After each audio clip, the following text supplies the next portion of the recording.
Salut, bonjour les amis. Ça fait un certain temps on ne s'est pas parlé, puis on a eu des courtes vidéos, des flashs de ce que j'aime. Cependant, on n'a pas eu à développer un peu plus longtemps. Là, je suis à Montréal depuis lundi, en provenance du Congo. J'observe ma quarantaine d'Ebola à la maison pour 3 semaines, disons 21 jours, qui m'a été obligé. Donc, je suis en bonne santé, puis tout se passe bien. Sauf que c'est du temps perdu, puisque je pense pouvoir être utile en fonctionnant, mais là, je suis comme bloqué à la maison pour 3 semaines à cause de ces restrictions que le Canada impose à ses ressortissants qui reviennent du Congo. Et là, je suis à la maison pour observer ma quarantaine pour 3 semaines. Et or, j'étais ici pour 2 semaines avant de retourner au Congo, mais là, je suis bloqué pour 3 semaines. Puis, en tout cas, ce sont les aléas de la vie. Et aujourd'hui, je voudrais parler du Congo. Du Congo, puisqu'il s'est passé plein de choses que j'ai vues dernièrement, puis aujourd'hui, puis cette semaine. J'ai eu à faire des courtes vidéos à ce sujet, mais aujourd'hui, on va parler un peu plus longtemps de ce que j'ai vu, que ce soit au Congo ou de l'actualité du Congo en particulier. Je vais commencer par un sujet. Nos opposants qui sont allés voir Ndayishimiye, puis ils se sont pavanés à gauche, à droite pour rencontrer le président burundais. Puis j'ai attendu de voir s'ils allaient faire un escale dans des camps de réfugiés congolais. Dieu sait combien ils sont depuis la chute d'Ovira, puis après que nos forces aient récupéré la situation sur place. On sait très bien qu'il s'est formé un camp de réfugiés très grand là-bas au Burundi. Et mes sources disent que c'est à peu près, le camp de réfugiés en question est à peu près à 40 minutes de Bujumbura, où étaient nos fameux opposants puis nos fameux prêtres. Sauf que aucun d'entre eux n'a songé à aller faire un détour là-bas, réconforter ces Congolais qui sont dans des camps de réfugiés, ou à leur apporter un peu de monnaie ou à boire ou quoi que ce soit. Non, ces gens-là sont allés voir Ndayishimiye, puis se sont pavanés dans un hôtel de 5 étoiles, et puis avec tous les soins que ça suppose. Puis après, ils ont vu le président burundais, puis oups, probablement que ce que le président burundais leur a dit ne les a pas satisfaits, puis ils sont retournés à Kinshasa, puis on dit que avant la rencontre avec Ndayishimiye est égale à l'après-rencontre. Donc, pour eux, ça dénote clairement qu'ils étaient déçus des conseils de Ndayishimiye. Souvenez-vous, je ne sais pas à quoi ils s'attendaient que Ndayishimiye leur dise que, écoutez, là, puis je vais demander à Tshisekedi de ne plus changer de constitution, puis je vais demander à Tshisekedi de, je ne sais pas quoi, de convoquer un dialogue avec des Kabila et tout ça.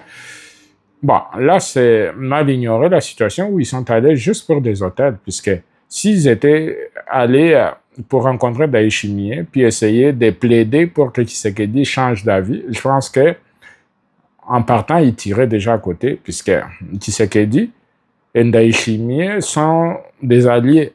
Il y a des militaires de Ndayishimiye qui sont au Congo, qui sont en train de se battre aux côtés des FRDC, et des militaires burundais qui meurent aussi dans cette guerre, et puis venir demander à leur président, de demander au président Tshisekedi de sympathiser avec les Joseph Kabila de ce monde, c'est comme une insulte à son égard.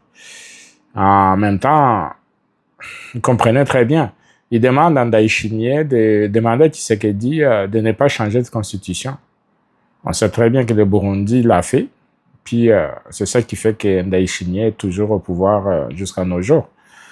Donc, ils n'ont pas fait leur devoir avant d'aller voir Ndayishimiye, puisque en réalité, ils sont allés perdre leur temps. C'est la même chose avec les prêtres catholiques. J'ai vu Ambongo et son acolyte de Cholet, voir hier le président congolais de Congo-Brazzaville, Sassou Nguesso, pour lui demander à ce que Tshisekedi ne change pas de constitution, puis pour lui demander toutes sortes d'affaires, puis farfelues. Mais sauf qu'ils ne comprennent pas que Sassou Nguesso est au pouvoir depuis plus de 40 ans et puis que lui, il a changé de constitution chez lui, puis il vit dedans. Donc, vous lui demandez à lui de venir intercepter pour vous, là, au fait, intercéder pour vous pour que Tshisekedi puisse abandonner l'idée de changer de constitution.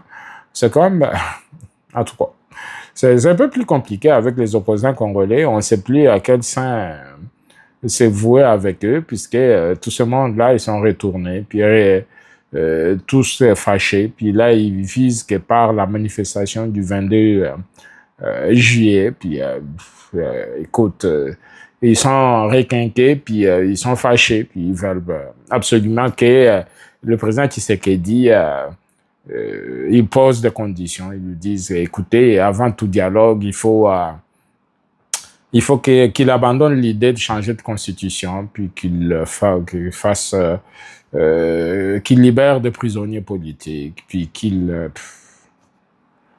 c'est la foutaise. Vous comprenez que ces gens-là, ils comprennent absolument rien. Tshisekedi n'a jamais demandé un dialogue. Ce sont eux qui demandent un dialogue, puis en même temps, ils posent des conditions pour qu'il y ait un dialogue. Je comprends rien, là. Ils demandent un dialogue inclusif, comme ils veulent l'entendre. Puis là, ils disent au président Tshisekedi qu'avant le dialogue, là, voilà nos conditions. Le président Tshisekedi ne vous a jamais demandé un dialogue. C'est vous qui demandez un dialogue et vous devez le faire aux conditions du président Tshisekedi. Et le président Tshisekedi vous a déjà dit, pas de dialogue avec ceux qui ont pris des armes et qui ont tué des Congolais. Pas de dialogue avec des gens qui ne condamnent pas le Rwanda. Et là, vous venez là, puis vous dites, non, arrêtez-moi tout ça là, puis on ne peut plus parler référendum, puis on ne peut plus, si on ne libère pas, puis j'ai entendu les gens Makabound réclamer l'amnistie pour Kabila, puis vous comprenez un peu quel genre d'opposants vous avez. Ces gens-là appellent des Quinois à les accompagner le 22 juillet lors de leur manifestation qu'ils ont prévue. Sauf que ces gens-là, quand ils ont été, comme je l'ai dit dans mon introduction, quand ils ont été à Bujumbura, à 40 minutes d'un plus grand camp de réfugiés des Congolais, ils n'ont jamais pensé à aller leur rendre visite, les encourager ou leur apporter un petit soulagement, un petit baume sur leur plaie béante. Leur plaie béante, voulais-je dire. Et là, non.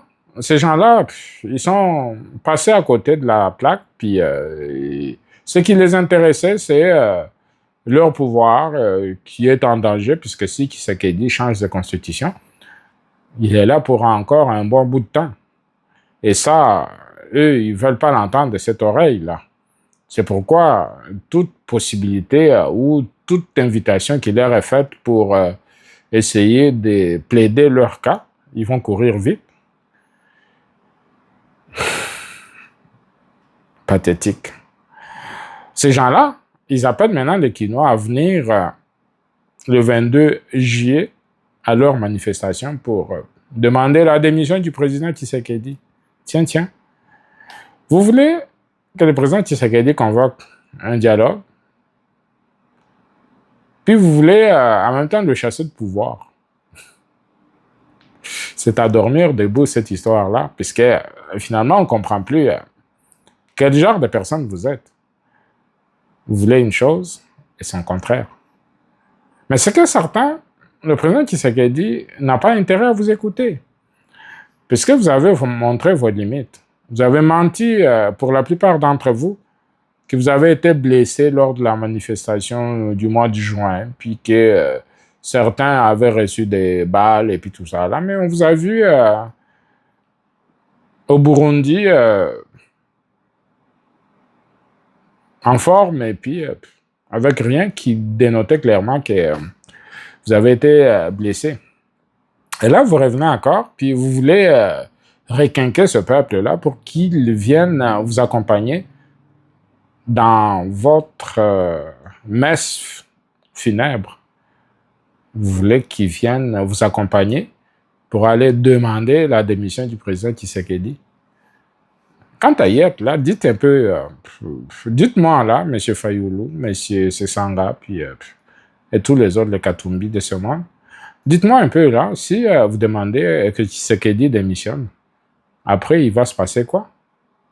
J'ai entendu quelqu'un dire, oh non, ben, c'est le président du Sénat qui va prendre le pouvoir. Puis après, il va organiser des élections dans les 3 mois. Et là, on est un pays en guerre. Comment on va organiser ces élections? Puisque vous ne voulez pas qu'on organise un référendum, soi-disant qu'il y a la guerre, puis il y a une partie du territoire occupé et que ça va consacrer la balkanisation si on organisait un référendum sans les partis occupés par des rebelles. Mais dites-moi aussi, là, vous voulez que Tshisekedi démissionne et qu'on organise de nouvelles élections dans 3 mois. Et êtes-vous certain que dans 3 mois, les rebelles se seraient retirés? Supposons qu'ils se retirent. Est-ce que le Rwanda va accepter de se retirer aussi? Vous savez très bien que le Rwanda était clair dans son affaire. Nonobstant son histoire de FDLR, là, puis ils ont dit clairement qu'ils ne quitteront pas la RDC. Et que c'est une question de vie ou de mort pour eux. Puis là, vous pensez que si Tshisekedi démissionne, puis que... Bon, à moins que le Rwanda vous désigne un nouveau président, puis qui va garantir leurs intérêts, à ce moment-là, ils pourront se retirer. Mais dans l'état actuel des choses, là, tout ça là pour vous dire qu'il faut oublier cette histoire de l'opposition. Le pays est en guerre. Et même le président burundais vous l'a dit clairement. C'est le moment de nous mettre ensemble pour d'abord bouter cet ennemi dehors dans ce qui ressemble à une menace existentielle du Congo.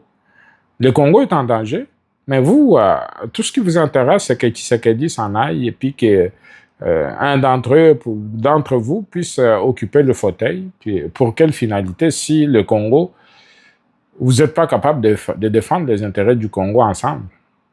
Puisque dans un pays normal, là, puis le pays étant sous menace ou étant occupé comme c'est le cas présentement, on s'attendait à ce que tous vous mettiez ensemble avec le président Tshisekedi, que tous vous mettiez vos divergences de côté pour un temps, puis après la guerre, on pourra s'asseoir pour revenir à nos querelles intestines. Mais là, non. L'opposition congolaise choisit ce moment pour fragiliser encore davantage le gouvernement Tshisekedi. Qu'est-ce que vous attendez de ces gens-là? J'aimerais que des lecteurs ou vous qui m'écoutez, que vous me disiez un peu là, puis j'aimerais vous lire qu'est-ce que vous en pensez, puisque moi, je suis un peu fatigué de cette opposition. Je sais que tout n'est pas rose du côté du président Tshisekedi. Puis pour l'instant, même moi, de temps à autre, j'apporte des critiques, mais j'imagine que ce n'est pas le moment, puisque le président Tshisekedi a à ce moment besoin de notre énergie positive, de notre synergie pour pouvoir prendre de bonnes décisions pour gagner cette guerre. Ce n'est pas le moment d'aller encore frapper sur sa tête avec le marteau pour des choses qui ne marchent pas et qui, dans la plupart du temps, ne sont même pas de son ressort. Mais on comprend très bien que c'est lui le président de la République. Mais comprenez que le président de la République, présentement, il est focus sur la guerre, sur la menace de l'éclatement du Congo qui nous guette.